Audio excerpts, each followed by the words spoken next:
It's really so sad that the Middle East wars continue unabated.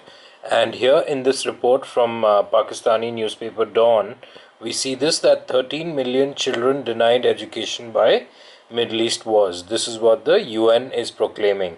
Now, there's this image of this little girl, and she's obviously not in a state where she can be educated.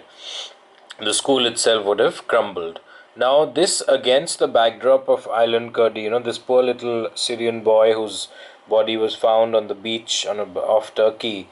Now, these images which have been shared by the Independent, and it's just so sad, this one as though an angel is taking the boy, and this Turkish guard who found him, and this image as though he's desperately there taking all that he could with him.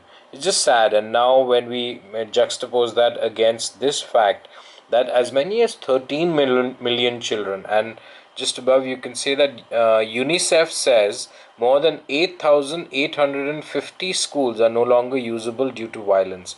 And the problem is that when the next generation is not in a state where it gets educated, then we are not only jeopardizing our current state but also a future.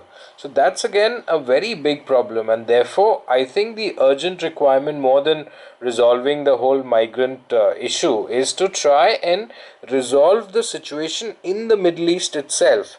Get rid of the ISIS, get Syria in a stable state, get Iraq in a stable state, so that people don't have to consider leaving these countries in the first place. When you solve the root cause of the problem, you won't have resultant problems such as migration. So, therefore, I think the world needs to focus on solving the problem at the ground level. Otherwise, we are seeing not just a current but a future generation which would be in a state of catastrophe.